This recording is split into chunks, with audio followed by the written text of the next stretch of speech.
Bienvenue à toutes et à tous sur la chaîne du Haut-Décime, très heureux de vous retrouver dans ce nouvel épisode. Aujourd'hui, on va reparler du cycle des lunaisons et de la nouvelle lune qui aura lieu le 8 mai, mais pas uniquement. Je vous invite à plonger dans la conjonction Saturne-Pluton et on parlera également de l'importance d'un aspect mineur, mais je vous en dis pas plus. Un aspect mineur dont je n'ai pas encore parlé, je crois, sur cette chaîne particulièrement. Alors, la conjonction Saturne-Pluton, elle est attribuée, par André Barbeau notamment, au cycle de la Chine. Et pas seulement. Elle est attribuée aussi au cycle de pays comme l'Inde également. Et au cycle de nations comme Israël. Vous comprendrez dans un instant l'importance de ce que je vais vous dire. Alors pourquoi je mélange un petit peu les thématiques? Vous savez que je n'ai pas une grande affection pour les nouvelles lunes, pleines lunes, etc., comme je pouvais le faire au début de la chaîne, parce que je pense que c'est assez répétitif pour tout à chacun, et puis qu'il y a plein de confrères et de consoeurs qui font la même chose. Donc, j'ai envie de vous apporter mon petit plus à moi, ma lecture, et puis peut-être, j'espère, que ça vous sera utile.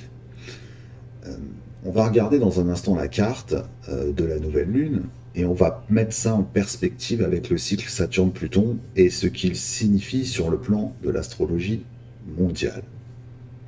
C'est un cycle qui, en fonction des vitesses des planètes, et notamment Pluton, donc du déplacement de Pluton sur son orbite, ce qui fait à peu près 250 ans de durée, tant qu'il fasse ce tour du Soleil, le cycle Saturne-Pluton peut prendre 31 à 38 ans. Pour vous remettre un petit peu dans la configuration, ce cycle, on l'attribue à la création de la République populaire de Chine, c'est-à-dire à la fin de la guerre qui a opposé Mao et Chiang Kai-shek, et qui a permis la création de la Chine moderne, en tout cas l'avènement de la Chine moderne. C'est attribué aussi aux événements qui ont suivi la période post-Seconde Guerre mondiale, entre 1947 et 1949. C'est le début de la décolonisation.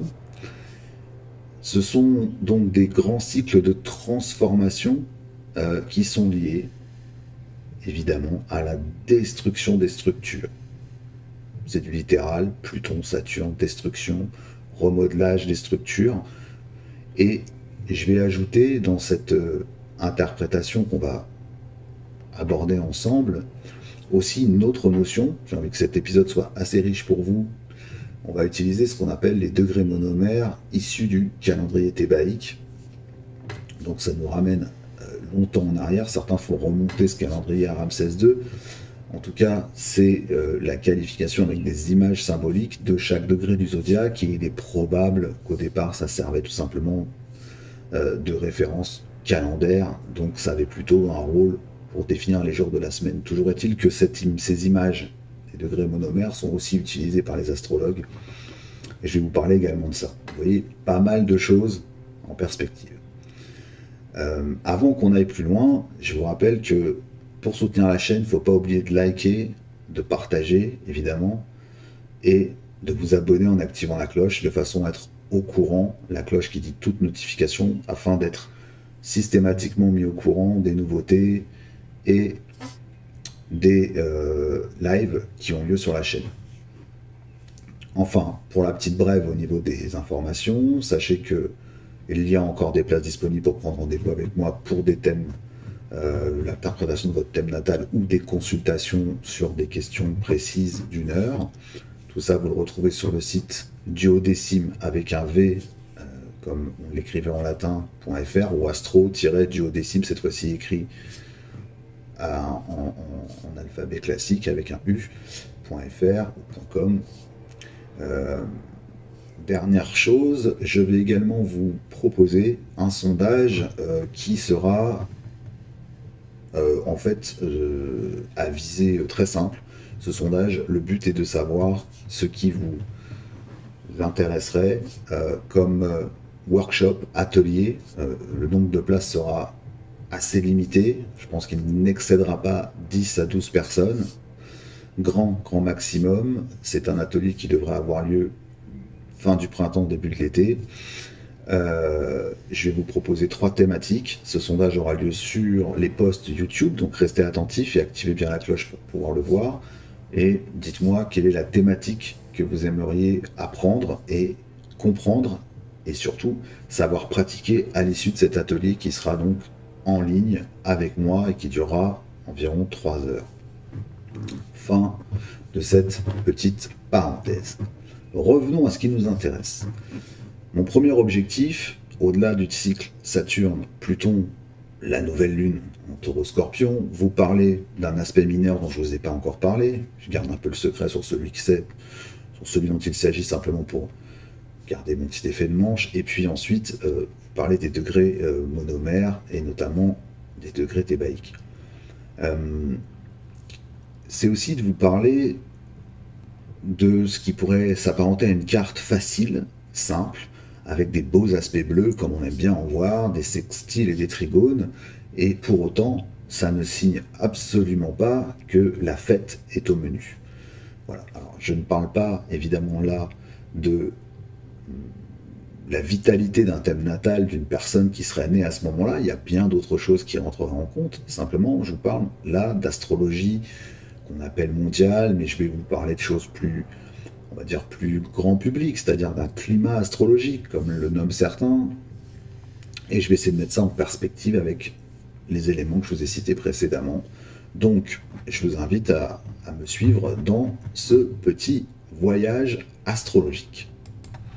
Alors, pour commencer, on va se replonger au moment de la dernière conjonction qui a eu lieu entre Saturne et Pluton, et ça va nous ramener à une époque pas très heureuse, évidemment, puisque ça a eu lieu le 12 janvier 2020, et on va regarder ensemble la carte immédiatement. Donc voilà, je l'affiche, je vais me mettre également à l'écran, de façon à ce qu'on puisse garder le contact visuel. Alors, qu'est-ce qu'on voit sur cette carte?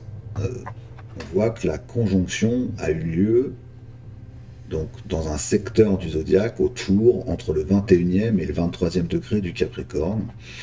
Et on parle aussi, quand on a des grandes conjonctions comme ça, et beaucoup de planètes à ce moment en Capricorne, on parle de doriphorie. C'est une des grandes concentrations planétaires. Lors de la précédente conjonction Saturne-Pluton, il y avait eu aussi une grosse concentration planétaire dans quelques degrés du zodiaque, puisqu'on avait beaucoup de planètes qui avaient précédé en Balance et qui se suivaient ensuite en Scorpion. C'était en 1982. Ce qui m'intéresse, c'est qu'au moment de cette conjonction, au 12 janvier, les degrés monomères, c'est-à-dire les degrés qui vont, par exemple, si on prend le 21e degré 52 minutes, qui était le degré du soleil ce jour-là, il faut prendre avec cette méthode, si vous avez la liste des degrés monomères du calendrier thébaïque, il faut prendre les degrés qui vont de 21 à 22, et ça va représenter donc tous les degrés qui vont vous permettre de regarder le 22e degré. Si vous voulez regarder le degré du soleil, vous prenez tous les degrés qui vont de 20 degrés à 20 degrés 59, ça c'est le 21e degré. Comme il est passé, eh bien on va regarder le 22e, et ainsi de suite. De quoi parlent ces degrés monomères? Globalement, ils parlent d'une aptitude aux sciences, ça c'est autour du 21e degré, de l'acquisition de biens essentiellement, et puis vous trouverez sûrement une image qui va vous intéresser, qui est traduite par un homme tirant une femme par la main. Parfois on retrouve cette même image la tirant par le bras. Alors on dit pour un individu que c'est le caractère passionnel, séducteur, etc. Ça c'est ce qui correspond au 23e degré, c'est-à-dire de 22 degrés à 22 degrés 59 minutes. Mais c'est aussi, il faut le voir et le reposer dans le contexte, la même chose que l'acquisition de biens, pardon pour le côté qui peut sembler un peu dépassé aujourd'hui, les femmes qui étant donc la matrice reproductrice était aussi une source de richesse et de puissance, et une sorte d'exercice de domination du pouvoir. Et donc on est dans ces degrés monomère du Capricorne qui nous parle de partir à la conquête de biens matériels et aussi, malheureusement, d'humains, en l'occurrence. Et l'idée de tout ça, c'est l'enrichissement, en gros, on va dire, d'un empire ou de quelque chose qui s'apparente à un empire. Et ça passe toujours, avec Saturne-Pluton, par une phase de déconstruction, comme je vous l'ai dit, de destruction, pardon, de ce qui préexistait. Alors je vous en évoque souvent la nature quand je vous dis le transit de Pluton en Capricorne, c'est 14 ans, 15 ans de destruction de tout ce qui était la structure pyramidale, hiérarchique de nos sociétés, des pouvoirs politiques, etc. C'est la même chose pour notamment l'Empire chinois, mais c'est aussi la même chose pour les États dont je vous ai parlé tout à l'heure, l'Inde dans une certaine mesure, et l'État d'Israël aussi qui est confronté à une crise politique grave, et puis désormais à une guerre à nouveau assez grave, qui met en... on va dire qu'il la met sur le devant de la scène, mais je vais m'intéresser principalement à la Chine. Alors vous savez que 12 janvier 2020, je vous ramène à une époque où on entend parler d'une maladie qui s'appelle le Covid. Cette maladie, elle a été donc découverte en 2019, d'où son nom de Covid-19, avec des circonstances plus ou moins troubles, hein, puisque on parle d'un laboratoire sur lequel, un laboratoire classé P4, de quel serait échappé un virus. Bref, il y a des tas de théories qui vont émerger de là. On est dans une structure à ce moment-là qui est une structure de chaos qui commence à prendre forme, de destruction. C'est-à-dire que ça va bouleverser les équilibres à l'échelle planétaire. Vous savez ce qu'il en a suivi. 2 mois plus tard, la France, comme d'autres pays, basculait dans ce qu'on a appelé le confinement. Donc on n'est pas dans des énergies tendres, on est dans des énergies où, évidemment, j'utilise le mot énergie au sens les impulsions collectives, c'était plutôt de l'ordre de la restriction des libertés, évidemment. Ça m'intéresse qu'à un moment de cette conjonction, les choses se soient déroulées ainsi. L'intérêt était de bien comprendre qu'il y avait à ce moment-là quelque chose de bouleversant. Je vais vous parler d'autre chose également. On voit exactement sur la carte, vous voyez qu'on a Neptune ici qui est au 16e degré du Poisson. Alors, le 16e degré du Poisson, 16 degrés et 31 minutes pour être précis, hein, du Poisson, ça correspond au 17e degré, donc monomère, et son image, c'est un homme qui se jette à l'eau, et sa traduction, c'est les menaces d'une maladie. Alors, on précise même cérébrale, au sens perte de la raison. C'est important parce que si vous vous repositionnez dans le contexte de l'époque, il y a eu une perte de raison. Non pas parce que tout le monde, je ne suis pas là pour parler des théories diverses et variées sur le Covid et ce qui en est suivi, chacun se fera son opinion et se l'est peut-être déjà faite, je parle sur le fait que collectivement, s'en est suivi une période qui semble loin aujourd'hui, mais qui n'est pas si vieille que cela, durant laquelle collectivement, nous sommes mis à suspecter tout le monde, à avoir un jugement très ferme sur telle ou telle situation. Bref, on a senti le monde basculer dans une forme de folie, on pourrait le dire comme ça. Et c'est pas une folie,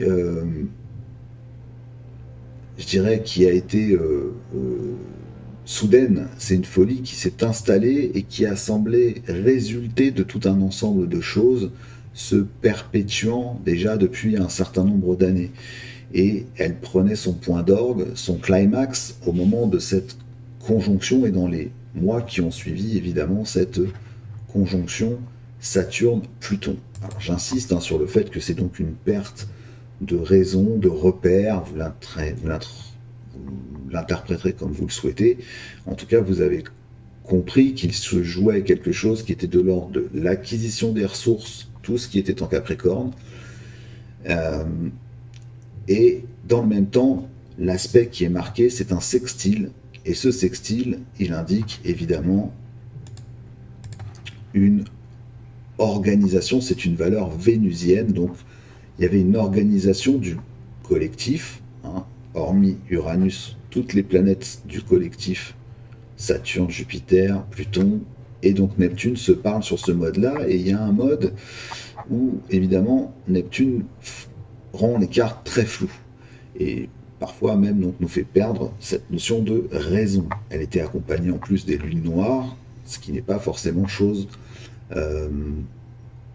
réconfortante, puisque à ce moment-là, on a l'impression qu'on n'est plus dans notre réalité. D'ailleurs, c'était, je pense, pour nombre d'entre vous, un moment assez irréel, ou qui pouvait sembler d'un autre monde, hein, avec, souvenez-vous, toutes ces grandes capitales, d'un seul coup rendues désertiques, et les gens contraints de rester chez eux. Donc, derrière ça, on a bien compris que se redessinait un nouveau pouvoir, ce qui a précédé, notamment en France, hein, et il y avait des heurts qui avaient déjà lieu à cause d'une crise de la ressource, hein, les gilets jaunes, etc. Les gens manquaient, et dans d'autres pays aussi, et il y a eu une forme de coercition par le pouvoir, Pluton, hein, dans le Capricorne, Saturne dans le Capricorne, Jupiter qui représente le pouvoir régalien et qui est en chute, ce qui veut dire qu'il est aussi imprévisible dans ce signe du Capricorne. Tout ça s'est concentré au moment de cette conjonction Saturne-Pluton. Avant de refermer complètement cette carte du 12 janvier, je termine sur un point qui nous parle de Vénus. Vénus qui va être importante aussi dans la suite des événements, puisqu'elle est maîtresse de cette prochaine nouvelle lune dont nous allons parler derrière.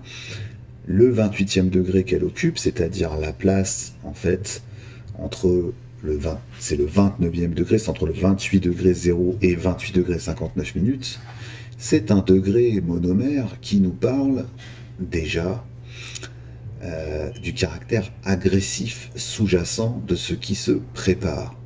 L'image, c'est un homme sur un cheval qui brandit un glaive, ou parfois dans certaines représentations, c'est plutôt une sorte de lance, enfin en tout cas c'est une arme. Et ça parle de la volonté belliqueuse, la volonté d'avancer sur un terrain de conquête, bref, de s'affronter. Il y a un côté d'agressivité qui s'annonce derrière cela. Important de voir que tout ça a été inscrit dans la carte du 12 janvier 2020. Maintenant que ceci est posé, je vous propose d'avancer, et nous allons donc revenir sur la nouvelle lune, et donc on va parler de ce qui aura lieu donc plus près de nous le 8 mai 2024. Et c'est un aspect bien particulier que je vais mettre en avant, mais avant qu'on aille plus loin, notez bien que je vais vous parler évidemment de ces énergies de la nouvelle lune, mais garder cette perspective du cycle Saturne-Pluton, de la Chine, et de ce qu'il est en train de se jouer aussi au sein des grandes puissances impérialistes de ce monde. C'est là tout l'intérêt de l'astrologie, c'est qu'on peut élargir sa vision et avoir une compréhension cyclique du temps, et je crois que ça nous permet d'éclairer un peu mieux notre vision des événements récents. Donc, on va regarder ensemble cette carte de la nouvelle lune du 8 mai, et je reviens à ce que je vous disais en introduction. Vous allez voir comment une carte qui a priori semble dénuée d'aspect de tension peut en réalité refléter une situation à bien des égards tendue, voire même explosive. Donc je vous propose qu'on la regarde tout de suite ensemble. Je vais l'afficher à l'écran. Voilà la carte donc de la nouvelle lune qui aura lieu à 3h21, 3h22 temps universel, 5h21 pour Paris et sa région. Je vais me réincruster dans l'image, ce qui me permet d'être toujours en lien avec vous pendant ce petit commentaire. Voilà la carte telle qu'elle se présente. Alors vous noterez que par rapport à d'habitude, j'ai pas mis les aspects au nœud, tout simplement pour mettre le focus sur le fait qu'il n'y a pas d'aspect rouge en apparence. Parce sinon vous auriez cette opposition ici qui prendrait le dessus, qui est simplement marquée par l'axe des nœuds. Et puis aussi vous auriez le regard agressif de Mars en bélier vers son nœud sud balance. Une carte, quand on l'observe, la dernière fois je vous en ai fait la réflexion, vous voyez que tout est concentré sur 120 degrés, on a un léger trigone qui est ici. Pourquoi je dis léger? Parce qu'il est exact par degré, mais c'est un faux aspect. Pluton, même s'il rétrograde, est en Verseau, or il ne regarde pas le signe du Taureau par angle de 120 degrés, donc c'est un aspect qui se forme par l'écart ou l'amplitude en degrés vu de la Terre de ces deux planètes, entre ces deux planètes, mais toutefois, c'est pas un trigone qui va être surpuissant. Mais Pluton est en route vers le 29e degré du Capricorne, et dans le même temps, Jupiter est aussi en route vers le 29e degré, lui, du Taureau. Donc c'est un trigone qui est appliquant et qui est croissant, et donc qui a son importance. De quoi parle-t-il? Jupiter-Pluton, comme je vous l'ai dit, c'est la volonté d'acquérir en puissance, de prendre de l'ampleur et dans son pouvoir de décision, notamment son pouvoir politique et même dans son pouvoir régalien. Jupiter, puissance, domination, Pluton, régénération également. Le caractère de l'amplitude est appuyé par la valeur jupitérienne du trigone, qui plus est du trigone croissant, donc on est dans une phase d'expansion. Et j'approche ça de la situation suivante. Nous avons un événement marquant qui vient de se produire, la Chine, donc je parlais que le cycle de la Chine était le cycle Saturne-Pluton. La Chine vient d'envoyer dans l'espace plusieurs sondes dont le but est de se poser sur la face cachée de la Lune, celle qui n'a jamais été, en tout cas, approchée avec une dépose d'objets, en tout cas officiellement, pour aller y sonder à des endroits qui sont les moins élevés en termes du niveau par rapport à la croûte de la Lune, d'aller y sonder les sous-sols pour savoir quelles ressources on peut y trouver. Donc on est bien dans une logique plutonienne et on est même dans une logique taureau et uranienne d'aller chercher de nouvelles ressources. Officiellement, on vient regarder l'histoire géologique de notre satellite pour comprendre sa formation, ses origines, et puis tout un tas de trucs. Mais derrière, il y a une volonté, une quête de continuer l'appropriation de ressources qui se font de plus en plus rares sur notre Terre, et donc on espère y découvrir de nouvelles opportunités, notamment peut-être même de nouvelles molécules, voire de nouveaux matériaux qui permettraient un développement scientifique en avance. Tout simplement parce que c'est une partie de la Lune qu'on ne peut jamais observer directement depuis la Terre, et on n'a pas de satellites qui sont au-delà de l'orbite lunaire, donc on n'observe jamais cette face-là de la Lune, donc on ne peut pas avoir non plus de données qui nous permettent de nous dire, voilà, il y a tel et tel apport à l'intérieur. L'idée aussi, c'est d'aller regarder s'il y a de l'eau, c'est toujours la même rengaine, et puis, surtout, c'est d'aller y installer les prémices d'une future base. Une base dont on dit qu'elle serait alimentée par une énergie nucléaire, ce qui soulève tout un tas de questions sur la nucléarisation de cet espace qui avait été consacré il y a de cela plusieurs décennies par le concert des nations comme n'étant à personne et ne pouvant souffrir de colonisation. Or, dans cette volonté impérialiste bien particulière dont je vous ai parlé la dernière fois, je rappelle, le cycle Saturne-Pluton dont je vous parle aujourd'hui, c'est le cycle de la Chine. Le cycle Saturne-Neptune, c'est le cycle de l'URSS et de la Russie. Et le cycle Saturne-Uranus, qui lui prendra fin un petit peu plus tard, c'est le cycle des États-Unis. Il faut rajouter aussi Saturne-Pluton, c'est Israël, c'est l'Inde. Vous avez là plein d'acteurs qui sont des puissances mondiales extrêmement fortes, qui sont en train de s'affronter de façon discrète. Toutefois, il y a quand même une certaine forme de manifestation de ça, mais quand je dis discrète, c'est que, comme je vous l'ai expliqué, la caractéristique du regard en coin, pour dire les choses comme ça, en carré, le Verseau et le Taureau sont des signes qui se regardent par 90 degrés. Donc l'idée, c'est qu'il y a toujours une forme d'action du carré Uranus-Pluton. On est dans des tensions de rivalité et de guerre, hein, accentuées par l'entrée récente de Mars en Bélier. Alors on a une belle carte devant nous. Une belle carte avec des trigones, des sextiles, voilà, plein de choses qui nous disent que c'est génial. On a Vénus en domicile, la Lune aussi qui est exaltée. On a Jupiter qui n'est pas dans un signe qui le révulse a priori. Mars est chez lui en Bélier. Saturne n'est pas dans son domicile évidemment. Neptune, on lui accorde une maîtrise dans les Poissons, en tout cas elle est compatible avec cette énergie-là. Mais on fait suite à tout un ensemble de choses, hein. Je vous rappelle qu'on a eu les éclipses, on vient d'entrer dans cette grande fenêtre des éclipses de 6 mois, et maintenant on a toujours ce Mercure post-ombre, post-rétrogradation, qui continue à réfléchir à des solutions, entre guillemets, et il dépend de Mars. Il dépend de Mars et il dépend, par exaltation, on pourrait dire aussi du Soleil dans une moindre mesure.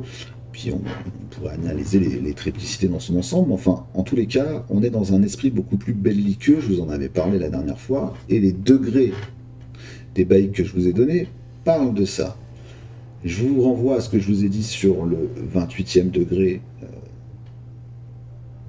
de Vénus tout à l'heure. Vous voyez que Neptune est au 29e, il va avancer jusqu'au 29 degrés 50 minutes du Poisson, il va revenir sur ce 28e degré, donc, qui parle aussi d'une confusion, d'un chaos, de choses qui peuvent aussi nous dérouter. Et puis on a aussi cette configuration bien particulière de la conjonction, qui est toujours active, hein, Uranus-Jupiter. Alors pour mémoire, la conjonction Uranus-Jupiter, elle s'est faite à 21 degrés, et elle a même continué au 22e degré du Taureau.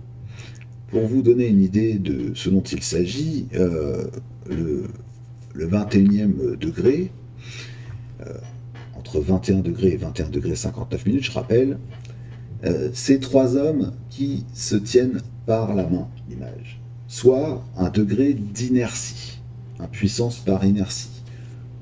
Au demeurant, pour les amateurs de Netflix, je vous renvoie à la série Le problème à trois corps, qui a fortement déplu à la Chine.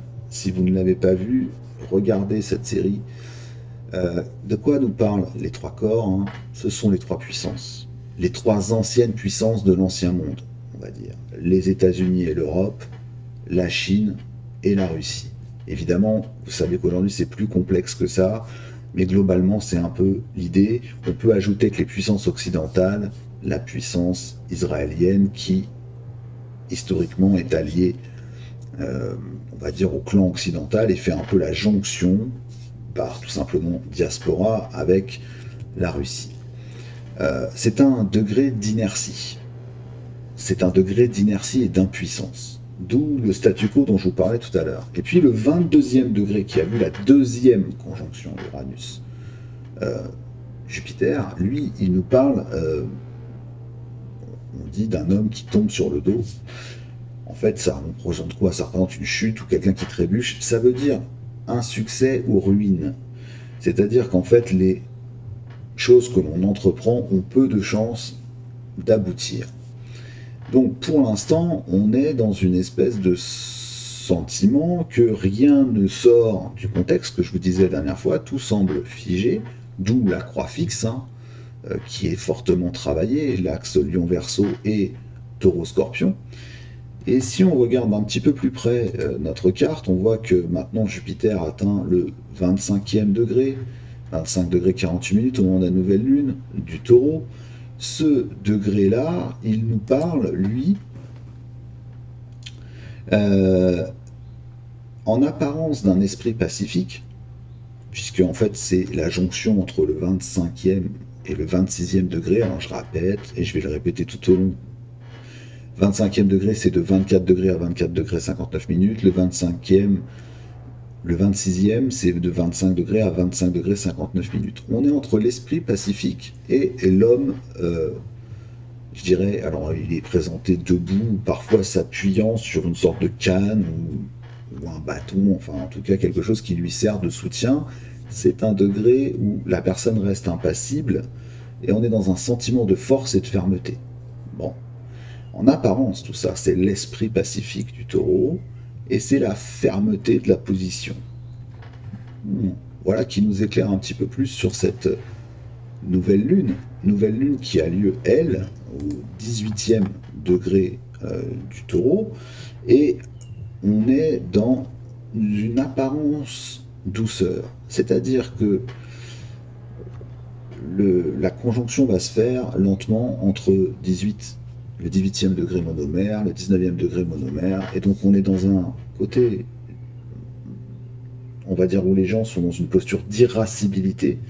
Ça, ce sont le propre du 18e degré du taureau qui nous parle de deux taureaux qui se battent à coups de tête. En fait, vous imaginez deux animaux comme des taureaux avec des cornes qui s'affrontent. Et le 19e degré, qui précisément prend de 18 à 18,59 minutes, c'est-à-dire celui de la nouvelle lune, qui parle d'une femme traversant l'eau, versant, enfin transvasant, plus pas traversant, transvasant de l'eau, c'est-à-dire en fait elle prend de l'eau qui est une ressource précieuse et elle le met dans une urne, en l'enlevant d'une urne pour l'emmener dans l'autre. En apparence c'est la douceur, mais en fait c'est une subtilisation. C'est-à-dire que transvaser cette eau, c'est aussi quelque part partager, ou, dans une lecture plus dure, s'approprier, puisque évidemment il y a une urne, le contenant, le liquide précieux, l'eau, passe d'une urne à l'autre. Voilà, qui est assez délicat, et pour être complet, comme vous savez que ça dure 3 jours, cet aspect de nocturne autour de la Lune, quand la Lune disparaît, le 20e degré du taureau qui suit, c'est deux chiens qui s'agressent et se mordent mutuellement. On est donc dans une ambiance envieuse et colérique. Je crois que je vous ai dessiné le tableau de cette nouvelle lune. Alors, vous comprenez donc qu'on est face à des gens ou à des pouvoirs ou des puissances politiques qui veulent s'approprier de nouvelles ressources parce que les enjeux politiques lié à la précédente conjonction Saturne-Pluton du mois de janvier 2020 a ébranlé, on va dire, l'ancien monde. Et je vous parlais la dernière fois aussi du caractère de nouvel ordre mondial des conjonctions Saturne-Neptune, conjonction qui s'approche à grands pas et qui aura lieu en 2026. L'idée, c'est bien de préparer cet après que l'on sent tous venir. Donc cette carte, cette belle carte, sympathique, elle renferme un aspect qui est un aspect conflictuel. Et juste avant de vous l'afficher, je vais vous parler du sextile qui est le plus exact, c'est-à-dire celui de cette nouvelle lune en apparence coincée entre la douceur et la rivalité, avec la position de Saturne, donc la position de Saturne au milieu du signe des poissons, à 17 degrés des poissons. C'est un degré où Saturne nous indique, vous vous rappelez tout à l'heure, je vous en ai parlé du 17e degré des poissons, je fais une parallèle, revenez sur le moment où il y avait cette conjonction Saturne-Pluton, c'était les menaces d'une maladie. Le 17e degré commence avec, notamment mental, parle de cet aspect-là. Avec un homme qui en fait se jette dans l'eau, dans la mer ou dans un fleuve. Mais plus précisément, là il est donc au 18e degré, il appartient à l'espace du 18e degré du calendrier thébaïque. Ce sont deux chevaux qui se battent. Encore des animaux qui se battent, encore le caractère d'agressivité, de combativité, belliqueux qui reprend le dessus. Et le sextile, il nous indique qu'il y a une volonté de cacher les intentions dans cette douceur apparente du taureau pour en fait en découdre plus tard. Pourquoi en découdre plus tard? Parce que, comme je vous l'ai dit, c'est la croix fixe qui bosse. La croix fixe, elle immobilise les choses. Elle dit, on va essayer de tenir le plus longtemps possible dans la situation actuelle. On ne veut pas s'ouvrir, ou pour l'instant, on ne voit pas d'issue. La polarisation, elle est double, elle est vers le lion, puis là maintenant, avec l'entrée de Mars, elle va aller du côté de la balance. Et des lunes noires qui font leur entrée, notamment la lune noire vraie en balance, c'est-à-dire qu'en gros, le parent pauvre de cette histoire, eh bien, c'est Vénus et son territoire diurne, c'est-à-dire la balance, l'équinoxe d'automne, le partage de la lumière en équité. Les solstices, ce sont les maximums et les minimums, les minima et maxima. Et l'axe des équinoxes, bélier-balance, c'est le partage en égalité du nombre d'heures de jour et de nuit, ou de jour et de nuit dans l'un et l'autre descend. C'est-à-dire, quand on est au printemps, bah, évidemment, c'est le jour qui croît. Quand on arrive à l'automne, c'est la nuit qui croît pour l'hémisphère nord. Et on inverse dans l'hémisphère sud. Symboliquement, la balance, c'est l'équité, c'est la justice, c'est l'envie de trouver des conciliations entre les peuples et entre les gens. Vous voyez bien que c'est le parent pauvre. Nœud sud, lune noire, on a la totale. C'est le parent pauvre de l'histoire. Donc cette Vénus qui a été dépassée par le Soleil désormais, elle se rapproche d'Uranus, elle la rencontrera un petit peu plus tard. L'idée, c'est, mine de rien, on est en train de poser des jalons pour s'accaparer les ressources. Mais surtout, on insiste sur la thématique profonde du taureau qui est le conservatisme. Pourquoi j'insiste sur ça? Parce que le conservatisme du taureau s'entend bien avec cette idée saturnienne dans le poisson de limiter, comme je vous en avais parlé aussi l'autre fois, le moment où on est plutôt inclusif et dans la compréhension des autres. On est, en somme toute, on est face à une logique là qui dit mieux vaut garder ce dont on est sûr, vaut mieux se rapprocher de ce dont on a déjà l'expérience. Le taureau aime se rassurer par les choses stables et statiques et durables. On veut conserver nos acquis. Pour ce faire, on cherche des solutions innovantes, Pluton, qu'on ne trouve pas. Et Pluton, on sextile de Neptune et de Mars lors de cette nouvelle lune, se perd en conjecture avec ce 29e degré du poisson ô combien délicat et anarétique, comme je vous l'ai dit, c'est le dernier degré du poisson, et de l'autre côté, s'entend avec Mars, c'est-à-dire la volonté d'en découdre. Encore une fois, cette volonté de s'affronter, parce qu'on sent que ça devient inévitable. Pardon, mon but n'est pas de faire de dérouler le tapis rouge à la guerre, juste de vous montrer que d'une carte sur laquelle on voit un trigone et des sextiles, eh bien en fait on a une cristallisation conservatrice, donc d'immobilisme, dont les seules préoccupations à l'échelle collective sont de limiter la compassion envers l'autre et d'accentuer l'envie d'en découdre, de s'affronter et de se battre, Mercure et Mars, au détriment des valeurs collectives de la balance. Bien, on n'a pas vraiment, pour ainsi dire, une carte tranquille. Alors voilà le fameux aspect mineur dont je vais vous parler, il s'agit du semi-carré. Je vous l'affiche, c'est le seul aspect rouge digne de ce nom et remarquable, rare donc intéressant, seul dans la carte donc à regarder. Pour rappel, le demi-carré, le semi-carré, c'est 45 degrés, c'est la moitié d'un carré, il est exact, vous faites le calcul. À 17 degrés et 2 degrés, il y a 45 degrés qui séparent Saturne et Pluton, et c'est la première fois que ce demi-carré ou semi-carré est réellement sur l'aspect, on va dire, traditionnel de l'astrologie, à prendre en compte, puisqu'il s'est déjà formé, mais les planètes n'étaient pas réellement dans des signes compatibles, puisqu'elles étaient plutôt dans des signes en sextile quand Pluton était encore en Capricorne. Là, il se forme pour la première fois depuis la conjonction de 2020. Quel est le sens du semi-carré?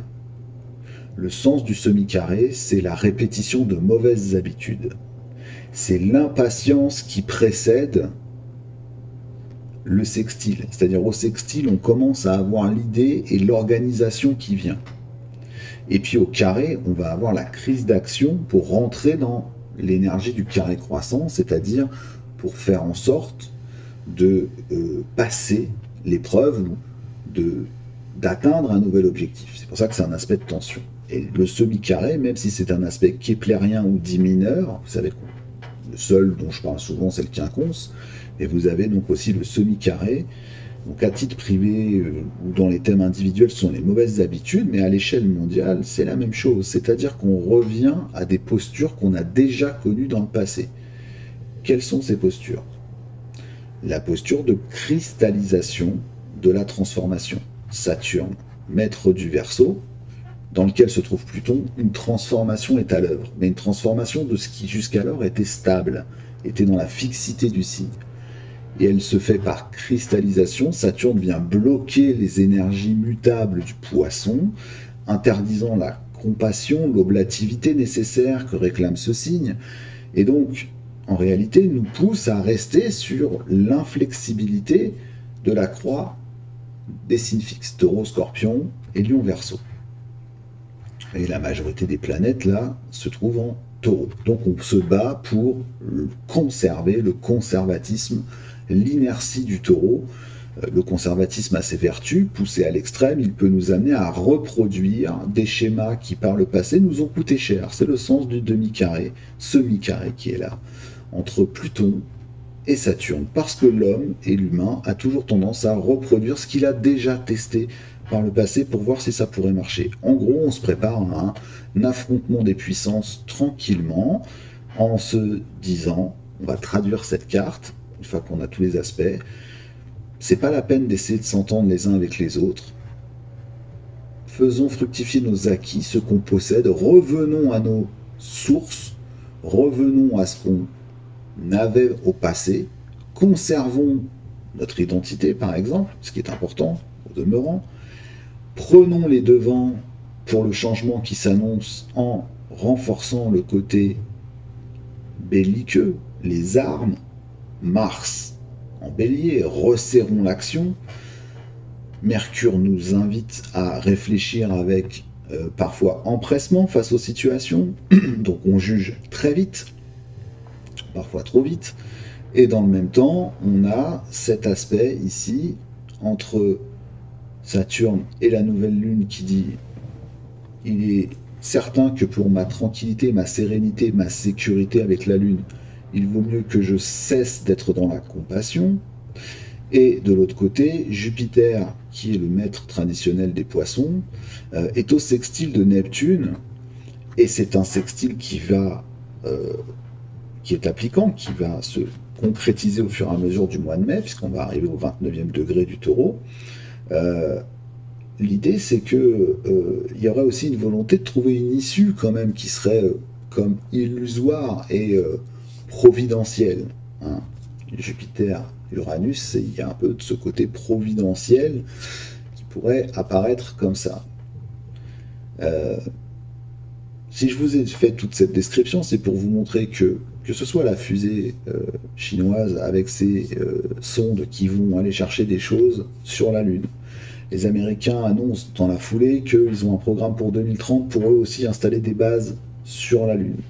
Que ce soit les guerres qui sont en train de se déployer un peu partout, la tension entre la Russie, l'Ukraine, le bloc occidental, maintenant on pourrait même parler de l'OTAN, la guerre qui fait rage entre Israël et le Hamas, et les conflits un petit peu partout qui s'étendent, on est dans une structure extrêmement tendue. Et les aspects que nous présente cette nouvelle lune sont des aspects de maintien de cette tension. Si j'enlève le demi-carré, le semi-carré qui permettait de comprendre que c'est une étape critique, en fait, qui fait suite à la conjonction Saturne-Pluton de 2020, on est dans l'autosatisfaitie des solutions qu'on a trouvées. C'est-à-dire, en gros, ramenons cette énergie mondiale à un individu, nous sommes avec des personnes, nous sommes avec des ensembles, des puissances qui voient la facilité dans leur mode de réaction. Et la facilité des puissances, c'est quoi? C'est d'exercer sa domination sur l'autre, son impérialisme. C'est ce que j'ai tenté de vous démontrer, de vous expliquer avec cette carte. Et la raison en est que, évidemment, un peuple et un empire comme celui de la Chine, en ce moment, cherche à déployer sa toute-puissance, et ils sont tous conscients soyez-en certains, de ce qui se joue dans le macrocosme, eux faisant partie du microcosme. C'est pour ça qu'aujourd'hui, on a ces luttes de pouvoir intestines et que ça semble se déclencher de partout, parce que chacun veut poser ses jalons et ses pions. Et les Chinois sont en ce moment les mieux placés pour pouvoir effectuer cette mise, on va dire, prendre les devants. Mais encore une fois, il y a une tentation impérialiste qui se fait vraiment sentir. On voit aussi à la visite du président chinois en France, qui a lieu au moment de cette lunaison. Hasard ou pas, on va dire que ma vision est que non, ce n'est pas un hasard. Il tente de tendre la main à l'Europe. Stratégiquement, vous aurez compris que la Russie, qui était l'autre des les trois hommes du degré thébaïque que je vous ai décrit tout à l'heure, est plutôt affaiblie dans sa position géopolitique mondiale. Je ne parle pas de ce qu'elle va gagner la guerre ou pas. Aujourd'hui, elle est ostracisée. Et la fin du cycle Saturne-Neptune qui s'annonce, eh bien, les Chinois, ils en ignorent rien, et ils savent que même si c'est leur allié historique, ils ont tout intérêt à chercher à diviser l'autre camp impérialiste, celui du côté américain, occidental, européen et même israélien, qui est aussi lié à la conjonction Saturne-Pluton, qui vit un moment critique. Israël reproduit des schémas qu'elle a connus par le passé, à savoir faire la guerre à ses voisins de façon totalitaire et totale, et on sait les conséquences que ça a pu avoir sur les 50 dernières années. Donc, cette tentative de tendre la main en passant par la France, elle est plutôt bien jouée. La France a toujours eu un rôle d'intermédiaire. J'ajoute aussi que la conjonction Saturne-Pluton parle d'un autre État, qui est un État puissant en Europe, qui est l'Allemagne, la destinée des deux Allemagnes, et vous verrez qu'en ce moment, l'Allemagne vit un problème lui aussi assez compliqué, puisqu'il est en récession.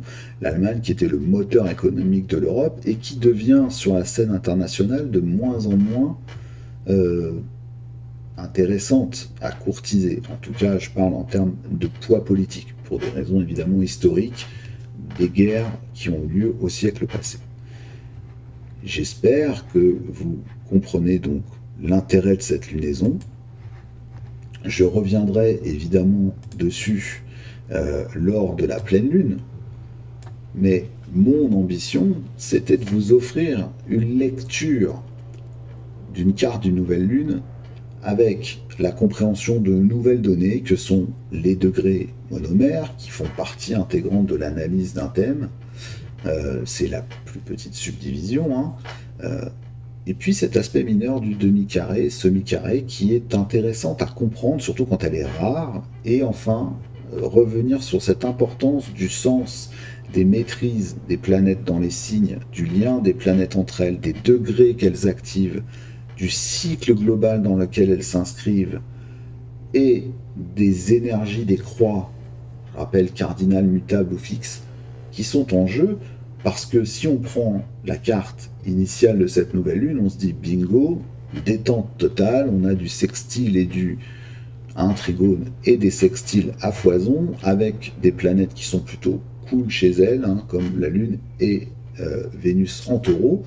Si à titre individuel on peut sentir un apaisement, etc., ça va dépendre du thème de chacun, et on en parlera dans le prochain live qui arrive la semaine prochaine, enfin cette semaine là qui va commencer.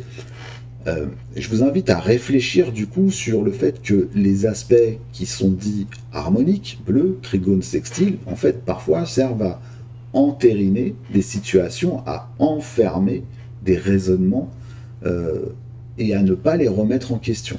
Parce que si un aspect est appelé mineur, c'est qu'il a une puissance un peu moindre, il va juste changer la tonalité, mais il a une puissance moindre. Et donc, pour l'instant, les gens s'enferment dans une logique, et pour moi, c'est une logique qui va dans l'impasse. On ne voit pas, pour l'instant, de nouvelles solutions s'approcher, si ce n'est la répétition du même, c'est-à-dire des schémas qu'on connaît bien, d'affrontement, d'appropriation, de conquête. La petite nouveauté, Uranus amène son lot au niveau ressources, Uranus en taureau, et surtout Pluton en verseau technique, c'est par exemple ce que je vous ai cité là, c'est-à-dire cette volonté d'aller explorer notre satellite, y planter une base et espérer y trouver des ressources. Je vous ajoute pour terminer que si vous vous intéressez à ces questions, regardez du côté de notre ami Jeff Bezos qui connaît et contrôle évidemment énormément de ressources puisque c'est le patron d'Amazon et qui lui s'intéresse au même principe mais pour la ceinture d'astéroïdes. Bon courage à monsieur Bezos quand il aura fini de faire décoller ses petites fusées économes en énergie. Il souhaite aller chercher des terres rares qui sont le monopole de la Chine, et ceci avant 2030. Rappelez-vous la conjonction Saturne-Uranus qui parle de l'histoire des États-Unis 2031. 2030-2031. Vous voyez comment tout est raccord et comment tout le monde a son petit programme. 2026 pour les Russes et les Chinois qui commencent un nouveau cycle, pour eux très important. Je termine pour vous dire quand même que je vous ai parlé la dernière fois de météo. Je pense que vous avez constaté que l'astrologie ne se trompe pas souvent. Et enfin, les derniers degrés qui sont activés, notamment dans le poisson, nous parlent des menaces, notamment qui sont liées à l'eau et aux catastrophes qui sont liées à l'eau. Donc, la Chine, par exemple, vit et a vécu des grandes menaces, et notamment, c'est en lien avec peut-être ce que je n'ai pas évoqué jusqu'à présent, enfin en tout cas je ne l'ai peut-être pas dit, donc je vais clôturer sur ça, parce que ça me paraît important. Le degré où se trouve Pluton, c'est-à-dire il est entre 2 degrés et 2 degrés 59, donc il est symboliquement dans le 3e degré, c'est une immense douleur. C'est un homme qui incline sa tête dans ses mains, comme ça, donc comme désespéré, accablé, et même le 2e degré, c'est-à-dire de 1 degré à 1 degré 59, dans lequel Pluton va revenir, c'est un homme là aussi qui se tient la tête à 2 mains, et c'est une affliction. Vous voyez que la Chine a aussi son lot. Vous prenez les inondations impressionnantes et catastrophiques, cherchez les images qui ont lieu et qui ont eu lieu en Chine, et vous verrez que l'astrologie là aussi ne se trompe pas. Cette science sacrée, séculaire, multiséculaire ne se trompe pas, et on va rester dans ces énergies là un bon moment. Voilà, j'espère que cette vidéo et son format vous aura plu. Comme je vous l'ai dit, n'hésitez pas à la liker, à la partager. Pensez à aller regarder le petit sondage que je vais mettre sur YouTube. Je vais revenir avec une vidéo spécialement dédiée pour vous expliquer ces ateliers et ces workshops, mais le sondage apparaîtra avant la vidéo. Sur ce, je vous souhaite une très belle semaine et je vous dis à très vite sur la chaîne Géodécime. Ciao.